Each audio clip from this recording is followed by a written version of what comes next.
Hello, beautiful children. It's Miss Allison here. This is Charlotte's Web, and we're already on chapter 15. This chapter is called The Crickets. So get cozy and comfortable, and we're going to read chapter 15. The Crickets.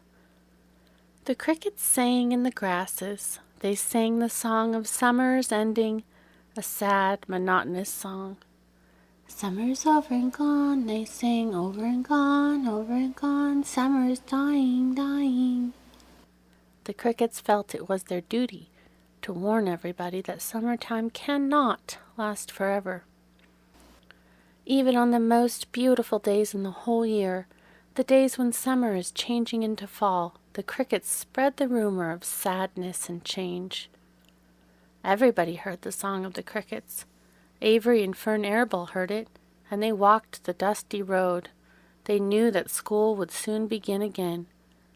The young geese heard it and knew that they would never be little goslings again.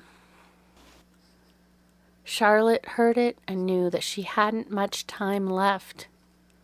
Miss Zuckerman, at work in the kitchen, heard the crickets, and a sadness came over her, too. Another summer gone, she sighed.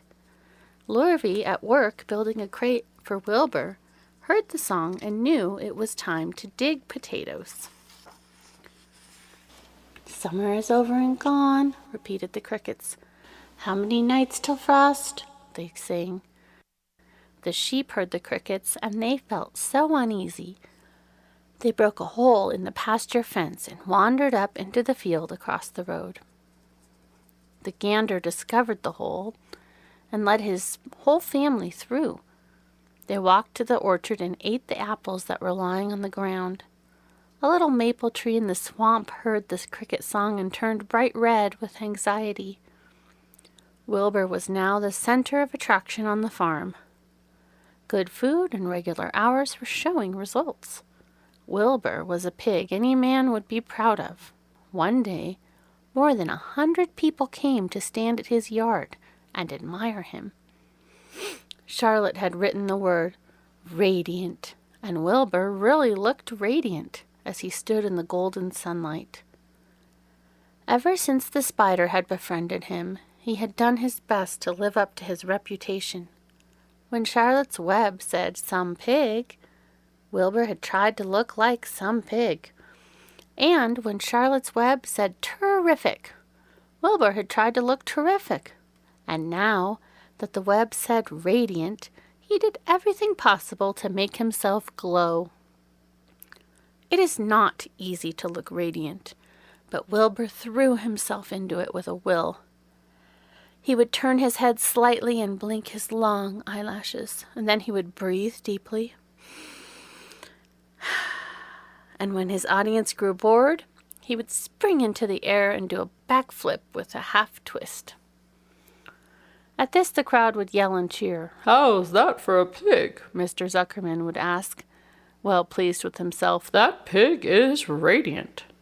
Some of Wilbur's friends in the barn worried, for fear, that all of this attention would go to his head and make him stuck up. But it never did. Wilbur was modest. Fame did not spoil him. He still worried about the future, as he could hardly believe that a mere spider would be able to save his life. Sometimes at night he would have a bad dream. He would dream that men were coming to get him with knives and guns. But that was only a dream. In the daytime, Wilbur usually felt happy and confident. No pig ever had truer friends, and he realized that friendship is one of the most satisfying things in the world. Even the song of the crickets did not make Wilbur too sad. He knew it was almost time for the county fair, and he was looking forward to the trip. If he could distinguish himself at the fair and maybe win some prize money, he was sure Zuckerman would let him live. Charlotte had worries of her own, but she kept quiet about them. One morning, Wilbur asked her about the fair. "You going to go with me, aren't you, Charlotte?" he said. "Well, I don't know," replied Charlotte. "The fair comes at a bad time for me. I shall find it inconvenient to leave home. even for a few days." "Why?" asked Wilbur. "Oh, I just don't feel like leaving my web. Too much going on around here." "Please come with me," begged Wilbur. "I need you, Charlotte. I can't stand going to the fair without you. You've just got to come." "No," said Charlotte. "I believe I'd better stay home and see if I can't get some work done." "What kind of work?" asked Wilbur. "Egg laying. It's time I made an egg sack and filled it with eggs." "I didn't know you could lay eggs," said Wilbur in amazement. "Oh, sure," said Spider. "I am versatile." What does versatile mean? Full of eggs?" asked Wilbur. "Certainly not," said Charlotte. "Versatile means I can turn with ease from one thing to another. It means I don't have to limit my activities to spinning and trapping and stunts like that." "Why don't you come with me to the fairgrounds and lay your eggs there?" pleaded Wilbur. "It would be wonderful fun." Charlotte gave her web a twitch and moodily watched it sway. "I'm afraid not," she said. "You don't know the first thing about egg-laying, Wilbur. I can't arrange my family duties to suit the management of the county fair. When I get ready to lay eggs, I have to lay eggs, fair or no fair. However, I don't want you to worry about it. You might lose weight. We'll leave it that way. I'll come to the fair if I possibly can." "Oh, good," said Wilbur. "I knew you wouldn't forsake me just when I needed you most." All that day Wilbur stayed inside, taking life easy in the straw.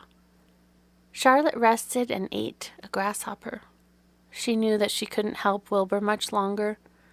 In a few days she would have to drop everything and build the little sack that would hold her eggs.